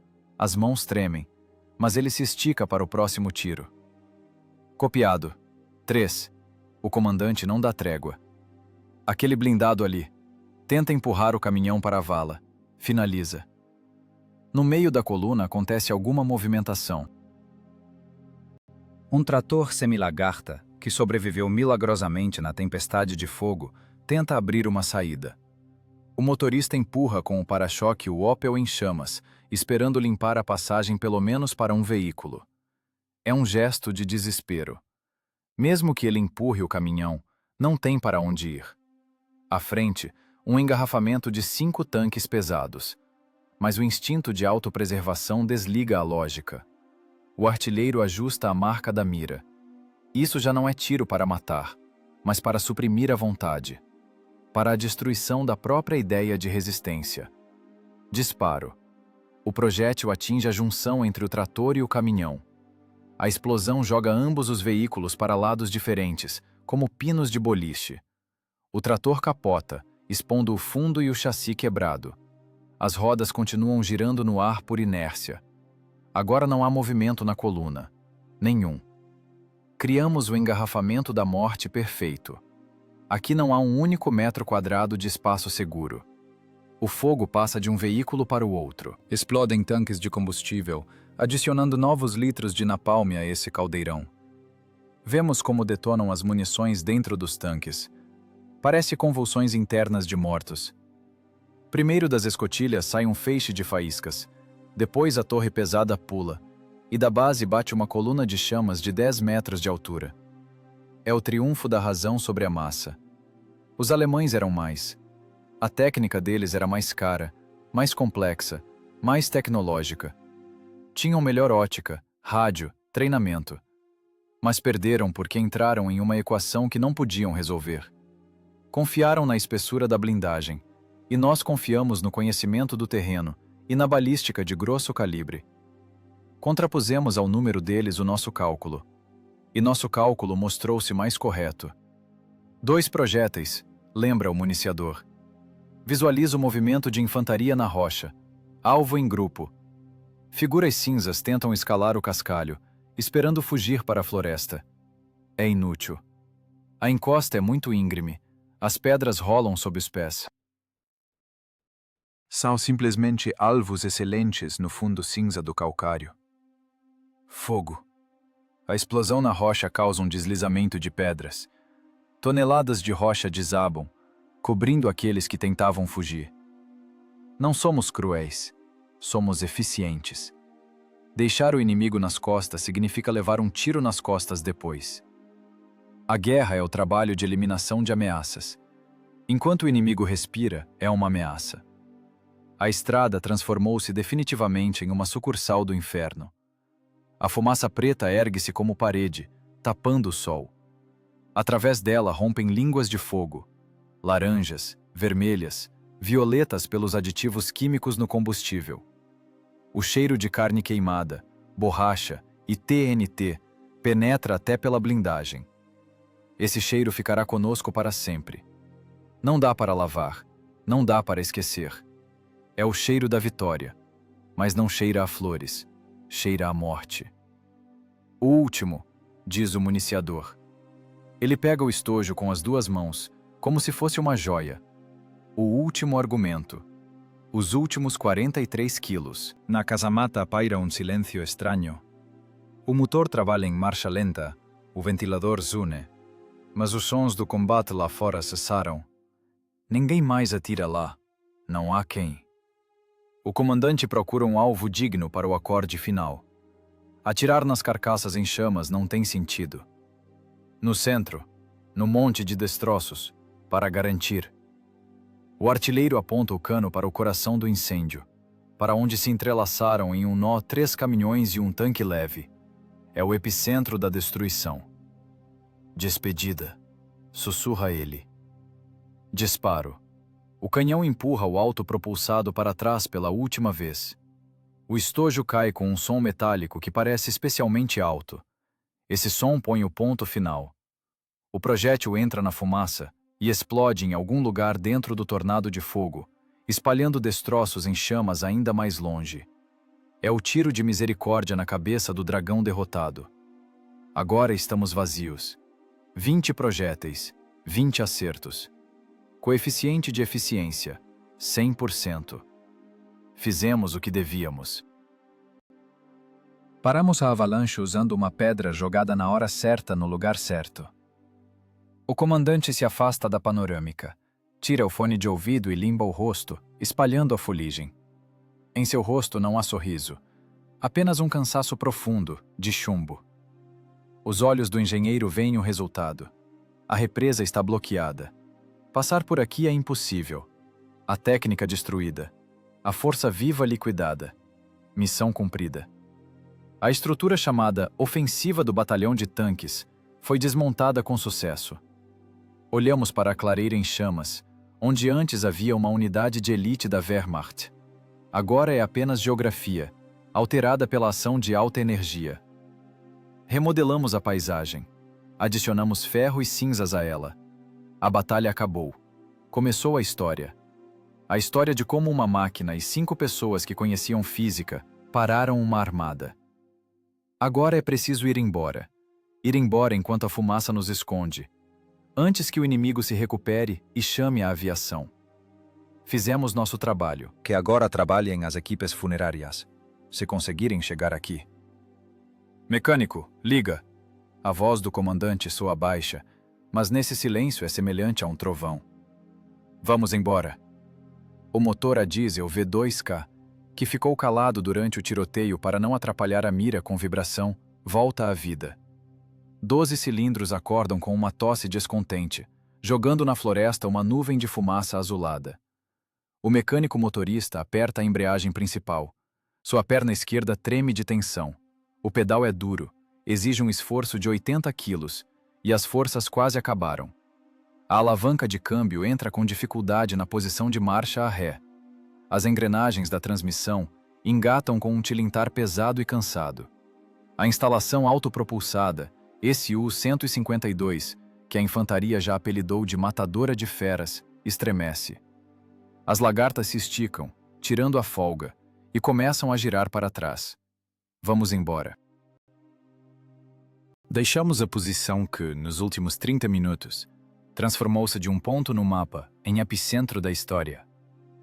A máquina recua devagar, com cuidado, como uma fera enorme receosa de dar as costas ao perigo. Mas não há mais perigo. O que restou na estrada não pode atirar, só pode queimar. Dentro do compartimento de combate, reina um silêncio que nem o rugido do motor consegue encobrir. É o vácuo formado após o estrondo monstruoso de 20 disparos. Os ouvidos estão tapados. Na cabeça, zune uma nota fina e irritante, consequência dos choques acústicos. A tripulação está sentada em seus lugares, mole, como marionetes cujos fios foram cortados. A adrenalina que os mantinha em alerta se foi, deixando para trás um peso de chumbo. O municiador escorregou pela parede da casamata para o chão. Está sentado entre suportes vazios, com os braços abertos. Seus dedos, contraídos por cãibra, não conseguem relaxar. Nas palmas, queimaduras dos estojos quentes e arranhões do metal. Ele não é um herói de cartaz. É um operário que acabou de recarregar sozinho uma tonelada de morte. Seu rosto está preto de fuligem. Vêem-se apenas o branco dos olhos e os dentes.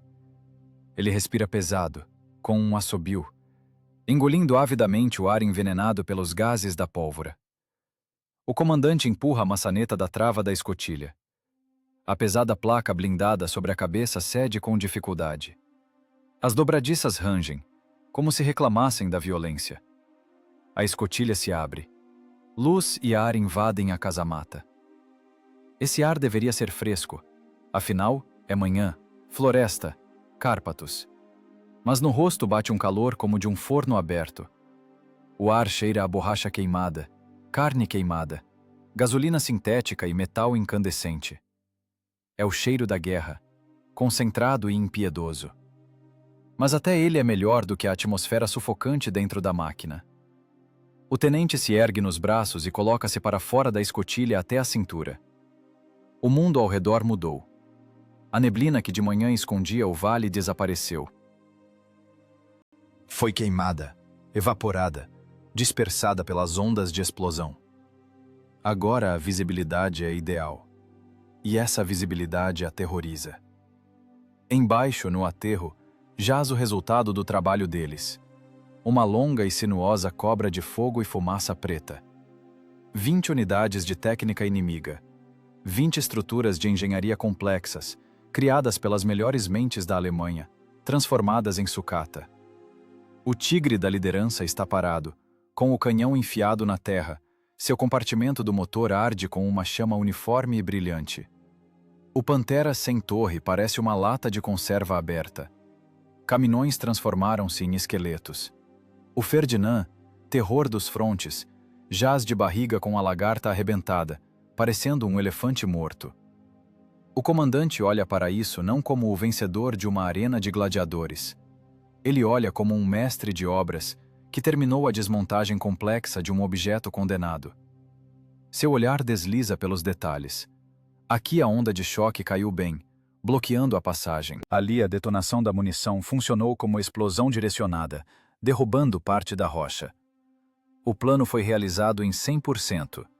A estrada cortada, o batalhão destruído, a ofensiva frustrada. Ele não sente euforia. Não há vontade de gritar "Hurra!" ou erguer o punho para o céu. Há apenas vazio e satisfação profissional. Esse sentimento é familiar a qualquer engenheiro cujos cálculos foram confirmados pela prática. A resistência dos materiais não falhou. A balística funcionou. As pessoas aguentaram. Ele tira do bolso da farda um maço de Belomor Canal. O papelão do maço está amassado, impregnado de suor e óleo de máquina. Os dedos do comandante tremem. Não de medo. O medo foi embora com o primeiro tiro. É o tremor da fadiga. Os músculos que estavam em hipertonia por meia hora agora relaxam e o sistema nervoso falha. Ele risca um fósforo. O primeiro quebra. O segundo acende. Ele acende o cigarro, tragando profundamente a fumaça acre do tabaco. Ele olha para suas mãos. Estão pretas, de óleo e fuligem, unhas quebradas. São as mãos de um operário da guerra. A guerra não são paradas nem belos discursos de comissários políticos. A guerra é um trabalho pesado e sujo. É a habilidade de carregar pesos, apertar porcas, calcular trajetórias e suportar cargas extremas. E nesse trabalho nosso soldado mostrou-se mais competente. Não os vencemos na conversa. Não os esmagamos com massa. Eles eram mais. Nós os superamos no intelecto. O mito da superioridade técnica alemã queima agora lá embaixo, na estrada. Seus tigres eram mais potentes, sua ótica mais limpa. Mas a tática deles era padronizada, e a autoconfiança deles, fatal. Eles dirigiam por terra alheia como donos, esquecendo que a terra também é uma arma. O engenheiro soviético, sentado na casamata de comando, transformou a paisagem em aliada. Ele viu no mapa o esquema de uma armadilha e a fechou. É a vitória da razão sobre a força bruta. A vitória do cálculo preciso sobre a arrogância. O autopropulsado recua para a espessura da floresta. Galhos batem na blindagem, derrubando a fuligem. A infantaria que estava de emboscada nos flancos levanta-se das trincheiras. Os soldados olham para a máquina que passa rastejando com respeito supersticioso. Para eles, esse monstro de aço chamuscado e sujo é o Salvador. Viram como ele sozinho moeu o punho de aço da Wehrmacht? Mas a tripulação não olha para a infantaria.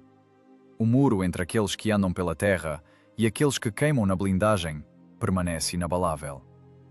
O mecânico motorista com destreza coloca a máquina no abrigo preparado com antecedência. "Par!", comanda o tenente. O motor morre. O silêncio da floresta volta, mas agora é diferente. Nele não há a tensão da espera. Nele há cheiro de queimado e o estalo distante de cartuchos explodindo no fogo, vindo da estrada. O comandante joga a bituca para fora. Ela ainda fumega na grama molhada. Trabalho feito. O cliente, a pátria, deve estar satisfeito. O pagamento foi feito com vidas inimigas na proporção de 1:100. Ele desce devagar de volta para a casamata. É preciso verificar o nível do óleo, limpar o canal do cano, repor a munição. Amanhã será um novo dia. Haverá novas estradas, novas colunas e novas tarefas. A guerra continua. E nós faremos nosso trabalho com qualidade. Até Berlim. O estrondo da detonação lá embaixo diminui. Resta apenas o zumbido do incêndio. A SU-152 congela na sombra das árvores, fundindo-se com a floresta. O caçador guardou a arma na bainha. Até a próxima caçada.